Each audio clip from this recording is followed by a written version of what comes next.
Hello students, hi, welcome back to my channel learning with Divya. आज हम क्या पढ़ेंगे? आज हम पढ़ेंगे टेक्सटाइल्स में स्पेसिफिक ग्रेविटी टेस्ट के बारे में। मैं आपको टेस्ट पढ़ा रही हूँ टेक्सटाइल्स में। मैंने आपको माइक्रोस्कोपिक टेस्ट बताया फाइबर के ऊपर, जो हम सूक्ष्मदर्शी परीक्षण करते हैं, उसके बारे में हमने भी लास्ट वीडियो में बात करी। आज हम ग्रेविटी टेस्ट की बात करेंगे। यहाँ से भी क्वेश्चन एग्जाम में आता है, पूछ लिया जाता है, ठीक है। तो हम टेस्ट करते क्यों हैं? फाइबर की क्वालिटी को चेक करने के लिए, फाइबर की बहुत सारी प्रॉपर्टीज़ को देखने के लिए, गुणवत्ता के लिए हम फाइबर का टेस्ट करते हैं कि कौन सा टेस्ट किसके लिए सूटेबल ज़्यादा है ना। कौन सा टेस्ट किस पर किया ही नहीं जा सकता। जैसे नमी परीक्षण जो है, आपके मॉइस्चर टेस्ट जो है, वो केवल कॉटन और आपके लिनन के लिए किया जाता है। तो ऐसे बहुत सारे टेस्ट करके फाइबर्स के अलग अलग क्वालिटीज़ के बारे में पता चलता है। आज हम स्पेसिफिक ग्रेविटी टेस्ट के बारे में पढ़ेंगे, विशिष्ट गुरुत्व परीक्षण के बारे में पढ़ेंगे। तो चलिए स्टार्ट करते हैं। Let's start the topic student. ये है क्या? विशिष्ट गुरुत्व परीक्षण। ये एक टेस्ट है जो कि फाइबर्स के लिए आपकी किया जाता है, फाइबर की ग्रेविटी को चेक करने के लिए। इसके लिए करते क्या है? इसके लिए आपके सबसे पहले एक हाइड्रोमीटर ले लेते हैं, ठीक है। क्या लेते हैं? हाइड्रोमीटर। हाइड्रोमीटर क्या है? हाइड्रोमीटर एक पैमाना है ना, लाइक दिस। इसमें क्या होते हैं? नंबर्स लिखे होते हैं, जैसे यहाँ पर नंबर्स लिखे होते हैं। हाइड्रोमीटर क्या है? एक पैमाना है। अब क्या करते हैं? अब इसमें एक सॉल्यूशन डालते हैं स्टूडेंट्स। कौन सा सॉल्यूशन डालते हैं?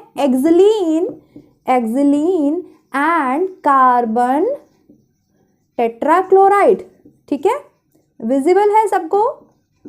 एक्सिलीन एंड कार्बन टेट्राक्लोराइड का एक सॉल्यूशन बना लेते हैं, एक तरल बना लेते हैं, लिक्विड बना लेते हैं, ठीक है। और ये इसमें हम डाल देते हैं। इसमें हमने डाल दिया कार्बन टेट्राक्लोराइड और एक्सिलीन का सॉल्यूशन इसके अंदर हमने डाल दिया।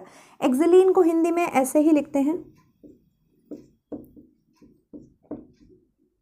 Let me check. एक्सिलीन, बड़ी की मात्रा आएगी, एक्सिलीन, ठीक है। एक्सिलीन एंड कार्बन टेट्राक्लोराइड का एक सॉल्यूशन बनाते हैं और वो हम इस हाइड्रोमीटर में डाल देते हैं। इस सॉल्यूशन की भी ना स्टूडेंट्स ग्रेविटी होती है, एक ग्रेविटी चेक कर लेते हैं। सॉल्यूशन की भी अपनी एक ग्रेविटी है, वो चेक कर ली जाती है। फिर इसमें जिस भी फाइबर की ग्रेविटी चेक करनी होती है, वो इसमें डाला जाता है।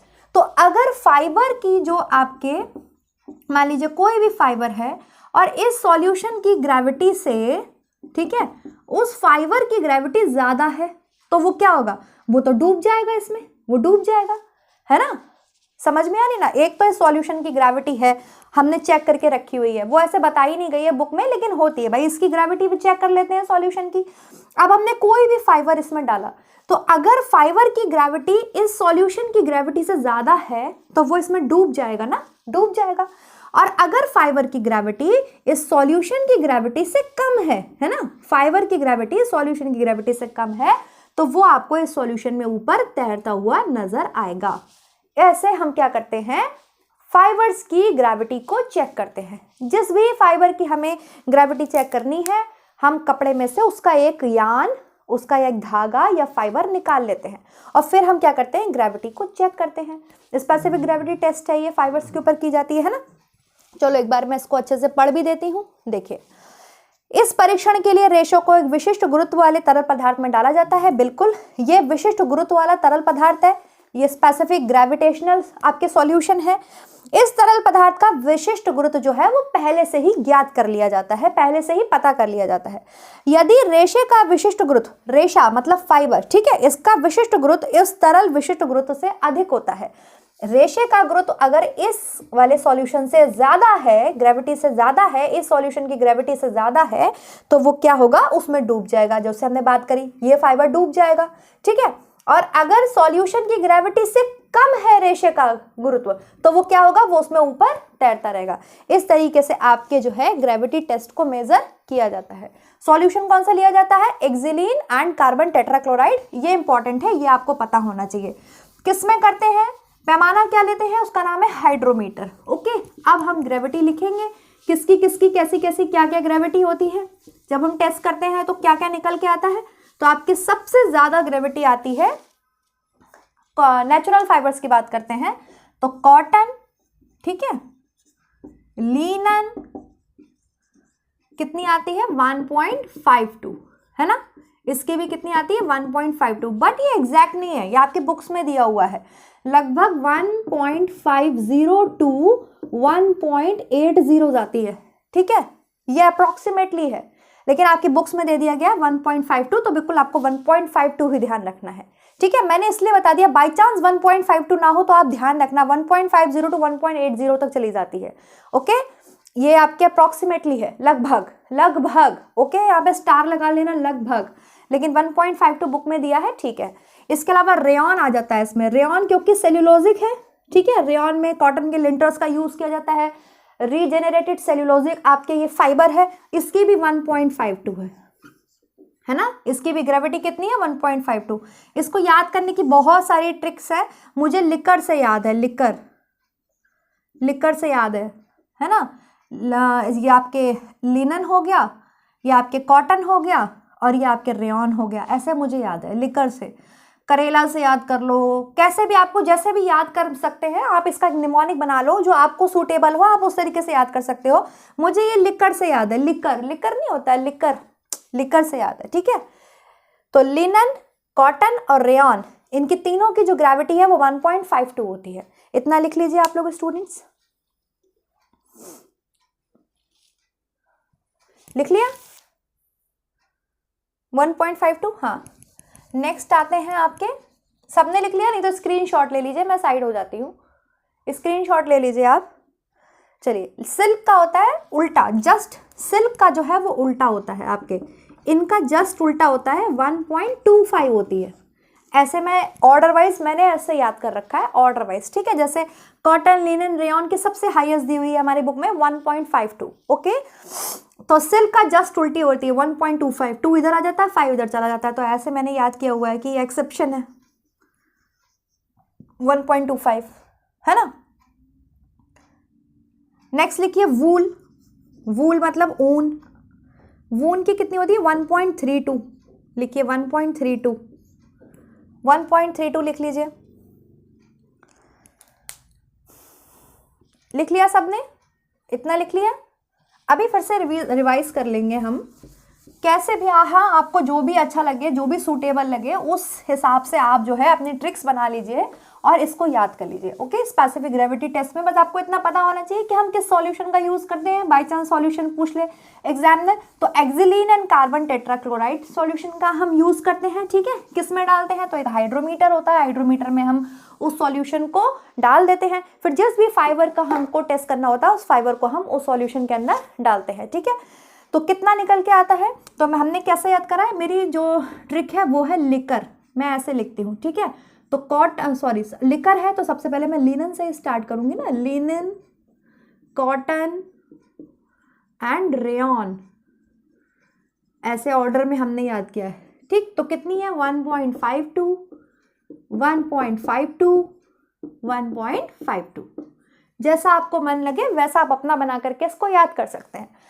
जस्ट इसका उल्टा होता है सिल्क में, ठीक, जस्ट इसका उल्टा होता है सिल्क में, तो 1.25, 1.25 हो जाता है, ये लास्ट वाला नंबर पलट जाता है। ठीक, वूल का याद ही करना पड़ता है, याद ही है 1.32।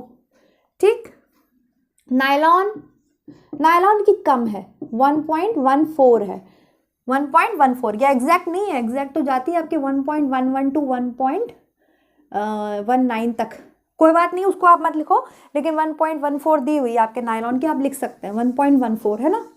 आप किसी किसी बुक में थोड़ा बहुत चेंजेस मिलेगा तो उसको मैच कर लेना, लेकिन मुझे लगता नहीं, शायद चेंजेस होना नहीं चाहिए। तो ये लिकर से याद हो गया है। सिल्क में हमें बस ऐसे याद रखना है, जस्ट उल्टा कर देना है इसका, 52 का 25 कर देना है, जस्ट उल्टा। ठीक है, वूल की 1.32, नायलॉन की 1.14, और लिखिए आप सबसे कम होती है ओलिफिन की 0.92, वो तो बाद में बता देंगे। डेक्रॉन, एसीटेट, एक्रिलिन भी है मेरे पास, ये मैंने पहले भी पढ़ाया हुआ है। डेक्रॉन, फिर है एसीटेट, ठीक, ये एसीटेट रेयॉन होगा ऑब्वियसली, 1.32 है इसकी, और एक्रिलिन, एक्रिलिन एंड ओलिफिन, ओलिफिन, ओलिफिन। ठीक है, आई होप मैंने ओलिफिन की स्पेलिंग गलत लिखी है, ओल्फिन होता है, ओलिफिन होता है। ठीक है, इसकी तो 0.92 होती है, सबसे कम होती है।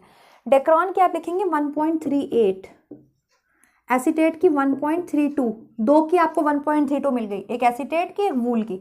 ओके, और एक्रिलिन की 1.11 लिख लीजिए इसे, ये मैंने पहले भी पढ़ाया हुआ है। लिख लीजिए आप।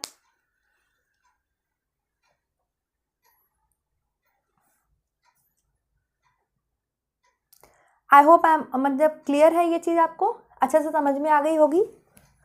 ठीक है, ये हमने क्या करी है, ये हमने करी है ग्रेविटी टेस्ट है, ये ग्रेविटी पढ़ी है हमने, स्पेसिफिक ग्रेविटी टेस्ट है। तो ये स्पेसिफिक ग्रेविटी निकल के आई है।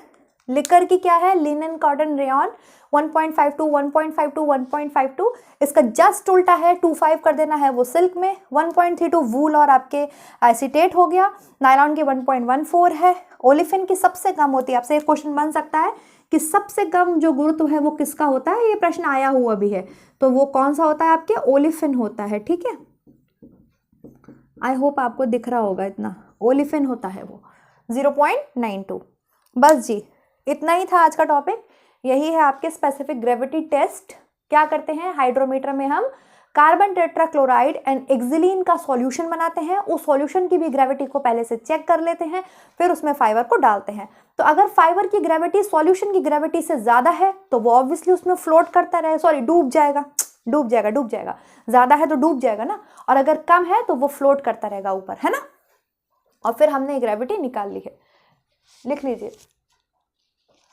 आई होप इतना क्लियर है। चलो मैं रब करती हूँ अब भाई क्या बात है, टेलीग्राम पर एक क्वेश्चन पूछा है मैंने, क्यों गलत करा है उसका आंसर। मैंने क्वेश्चन पूछा है रात में टेलीग्राम पर, आप लोग मेरा टेलीग्राम चैनल जो बच्चे देख रहे हैं जिन्होंने अभी ज्वाइन नहीं किया है वो ज्वाइन कर सकते हैं, लर्निंग विद दिव्या से ही मिलेगा। बाकी मैंने कमेंट, अब कमेंट सेक्शन में आप कमेंट्स पे जाएंगे, वहाँ पर पिन भी है। ठीक, हाँ जी, तो क्या गड़बड़ हो गई, दांत भूल गए। मैंने पूछा है अक्कल दाढ़ कौन सा होता है, first molar, second molar, third molar, fourth molar. 65% बच्चे कह रहे हैं फोर्थ मोलर। 4 दाढ़ें होती हैं आपके दांत में। इतनी बार टीथ को मैंने पढ़ाया है, अलग सेपरेट वीडियो में पढ़ाया है, फिर भी आप गलत कर रहे हैं। अगर हम टीथ बनाते हैं तो सबसे पहले हम 4 इंसीजर्स बनाते हैं, है ना, ये इंसीजर्स है, इन्हें कृंतक बोलते हैं।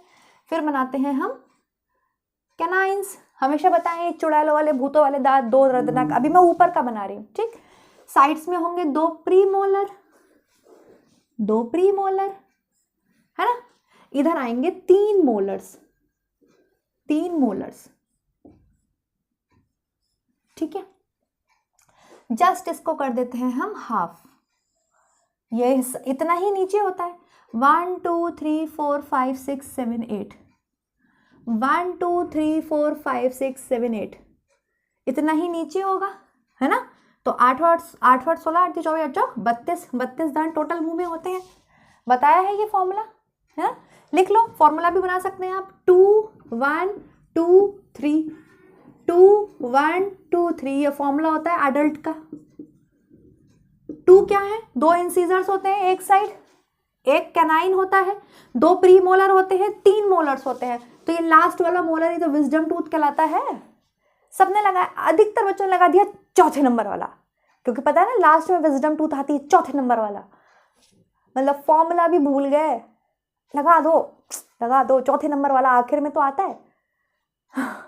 3 मोलर्स होते हैं। और अगर हम वहीं पर बच्चों का बनाते हैं डेंटाइन फॉर्मूला, डेंटाइन्स, या आपको दांत बनाते हैं बच्चों के, मतलब इतने अच्छे से मैंने ये सिखाया है चैप्टर, कोई कह नहीं सकता कि मैम आपने दांतों के बारे में नहीं पढ़ाया। इंग्लिश हिंदी सब में बताया है। बच्चों का बनाते हैं तो 4 इंसीजर्स तो बच्चों में भी होते हैं, इंसीजर्स तो आते ही हैं, कैनाइन्स भी होते हैं, बट उनमें प्री मोलर्स नहीं होते, और सिर्फ 2 मोलर होते हैं, 2 मोलर होते हैं छोटे बच्चों में। हाफ कर दो, 1 2 3 4 5, 1 2 3 4 5, 5 5 10 5 15 5 चौक 20, इतना ही तो नीचे भी होगा। सेम बनाओगे ना, नीचे ऊपर सेम बनाओगे ना,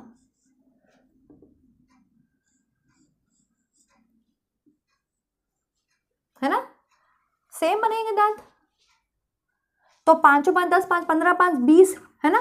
फॉर्मूला कैसे बनता है, 2 incisors, 1 canine, 0 molar, premolar, premolar एक भी नहीं होते हैं तो 0 लिखते हैं उसकी जगह। मोलर्स कितने होते हैं, 2 2 1 0 2, है ना। ये चीजें रटने की नहीं होती हैं, बहुत बच्चों को मैंने देखा है वो रटते हैं। मैं आपको आज लिखवा लो, कल लिखवा लो, परसों लिखवा लेना, रट के आप जिंदगी में नहीं सीख सकते। आप आता हुआ चीज गलत करोगे अगर आप रटोगे।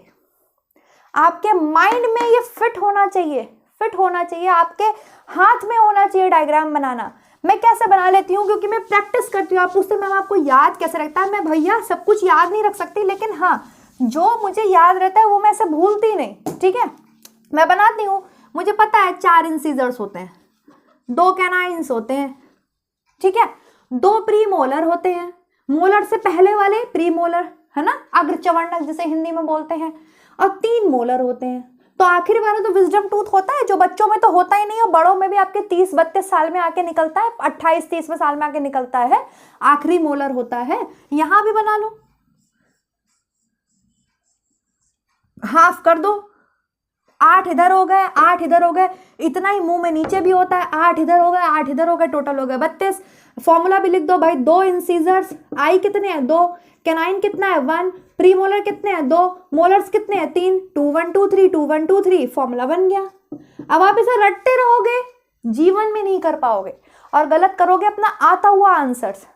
इसलिए बोलती हूँ रट्टाफिकेशन, रटना भूल जाओ, चीजों को समझना स्टार्ट कर दो आप लोग।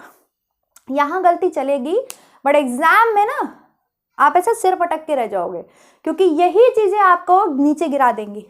और मैं बताती हूँ, ऐसा नहीं है कि जो बच्चे नहीं पास होते हैं या जो बच्चे पास हो जाते हैं उनमें कोई बहुत बड़ा डिफरेंस होता है। डिफरेंस होता है प्रेजेंस ऑफ माइंड, आपका एग्जाम हॉल में कितना काम कर रहा था।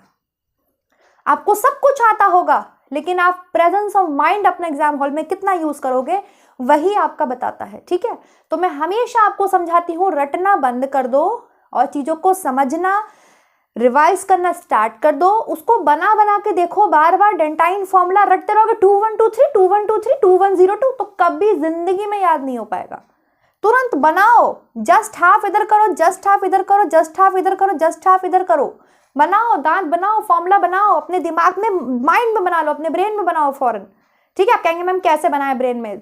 सब कुछ हो जाता है, ऐसे भी बना सकते हैं आप, सब कुछ बनता चला जाएगा। ठीक है, आपको आना चाहिए और ध्यान से क्वेश्चन को सॉल्व करिए। इतना ही कहना था, गलती मत करो, वो भी ऐसी चीज़ों में जो मैं पढ़ा चुकी हूँ उसमें गलती मत करो, है ना। चलो नेक्स्ट हम बात करेंगे टेक्सटाइल्स में ही। प्रिंटिंग पढ़ा देती हूँ एक दिन, प्रिंटिंग रह गया है, डाइंग पढ़ा चुकी हूँ, प्रिंटिंग पढ़ा देती हूँ एक दिन। और अब मैं संडे को लूँगी, एक मैराथन होगा आपके ह्यूमन फिजियोलॉजी के क्वेश्चन आंसर्स होंगे उसमें, और वो आपका लास्ट एक मतलब बिग मैराथन क्लास होगा। बाकी तो मैं क्वेश्चंस आपसे टेलीग्राम पर भी पूछती रहूंगी और इसके अलावा अदर वीडियोस भी आपको प्रोवाइड कराती रहूंगी। So thank you so much students. आज का वीडियो कैसा लगा? ग्रेविटी टेस्ट आपको क्लियर हुआ या नहीं हुआ? लिखकर से याद कर लेना, आपको करेला से याद करना है, जैसे आपका मन हो। आपके निमोनिक्स अपने होने चाहिए, आप उसको अच्छे से याद कर सकते हैं, क्योंकि हो सकता है क्वेश्चन पूछ ले सबसे कम गुरुत्व किसका होता है, तो ओलिफिन नाम के आपके फाइबर का सबसे कम गुरुत्व होता है, या यान का सबसे कम गुरुत्व आपके होता है।